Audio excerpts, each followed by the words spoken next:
ప్రభాస్ గారు కల్కి రిలీజ్ అయింది, మంచి హిట్ కొట్టింది. రాబోయే సినిమాల గురించి మీరేమంటారు? మంచి హిట్ ఏంటంటే భయ్య, బ్లాక్ బస్టర్ హిట్ కొట్టింది. మంచి హిట్ కాదు, బ్లాక్ బస్టర్ హిట్ కొట్టింది.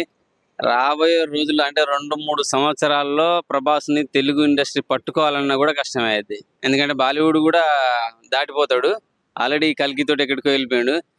ఆ సినిమాలో ఒకటే కాదు, ఫస్ట్ కల్కి వస్తుంది అనగానే బాహుబలి తర్వాత అన్ని ఫ్లాప్లు వచ్చేసరికి భయంతో ఉన్నారు. ఆ అన్ని భయాలని తోసి పక్కకు పడేసింది కల్కి. మళ్ళీ కల్కిలో ఫ్యూచర్ లో ఎలా ఉండబోతుంది, కులాలకు మతాలకు అసలు సంబంధం లేదు, అన్ని దేశాల ప్రజలను చూపించారల్లా. అంటే కులం మతం ఏమి ఉండదు, అంతా కలిసి ఉంటారు అనమాట. సో కల్కి తర్వాత రాజాసాబ్ ఇది ఉంది, నెక్స్ట్ హనురాగపూర్ తోటి ఇదే వస్తుంది. ఇంకా అన్నిటికన్నా ముఖ్యమైనది స్పిరిట్.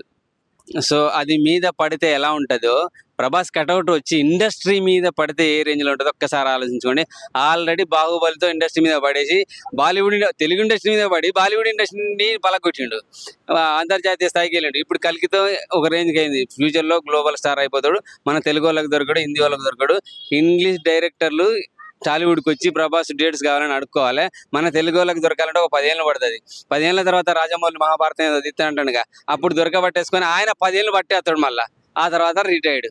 సో ప్రభాస్ని దొరకబట్టడం అంత ఈజీ కాదు. ఒక 3-4 సంవత్సరాలు వెయిట్ చేయండి. ఈ సినిమాలు అయిపోయినాయి అంటే స్పిరిట్ లాస్ట్ ఉంటుందేమో నాకు తెలిసి. స్పిరిట్ తర్వాత మహాభారతం రావచ్చు రాజమౌళిది. సో స్పిరిట్ తర్వాతనే కదా, ఈ 3-4 సంవత్సరాలు దొరకడు. స్పిరిట్ తర్వాత అసలు దొరకడు. బాహుబలి వచ్చిందంటే అసలు దొరకడు. కథం ఇక హిందీలో సల్మాన్ ఖాన్, ఆమిర్ ఖాన్ వీళ్ళందరూ ఉన్నారు, స్టార్లు అంతా ఉన్నారు, అక్షయ్ కుమార్ ఉన్నారా. సో వాళ్ళు కూడా వచ్చి మన సినిమాలో బాహుబలి సినిమా, ఈ ప్రభాస్ సినిమాలో ఒక స్టార్ లాగా, ఒక క్యామియో లాగా. ఇప్పుడు రీసెంట్ గా అమితాబ్ బచ్చన్ చేశాడు. అమితాబ్ బచ్చన్ కంటే పెద్ద స్టార్ ఎవరు బాలీవుడ్ లో? సో ఆయన చేశాడు. తమిళనాడులో కమల్ హాసన్ గారు, ఆయన కంటే పెద్ద స్టార్ ఎవరు? రజనీకాంత్ గారు అన్నారు. సో ఫ్యూచర్ లో వీళ్ళందరూ బాహుబలి మన ప్రభాస్ సినిమాలో క్యామియో రోల్ చేయాల్సి వస్తుంది. అవసరం అయితే ఇంగ్లీష్ వాళ్ళే దిగుతారు క్యామియో రోల్ చేయడానికి. సార్ ఒక్క అవకాశం ఏంటి మాకు, ప్రభాస్తో మేము చేస్తామని చెప్పేసి. సో ప్రభాస్ను అందుకునే స్థాయి ఇప్పట్లోనే కాదు, ఒక 10 ఏళ్ళ వరకు కూడా ఎవరికి రాదు ఇంకా. కానీ వేణుస్వామి చెప్పాడు కదా, కెరీర్ పూర్తి అయిపోయింది, ఇంకా లేదు అది ఇది అని. మొన్ననే బంద్ చేసుకున్నాడు కదా, నేను దుకాణం బంద్ చేసుకుంటున్నాను అన్నాడు కదా. జగన్ అన్న గెలుస్తాడు అన్నాడు, ఓడిపోయింది జగన్ అన్న.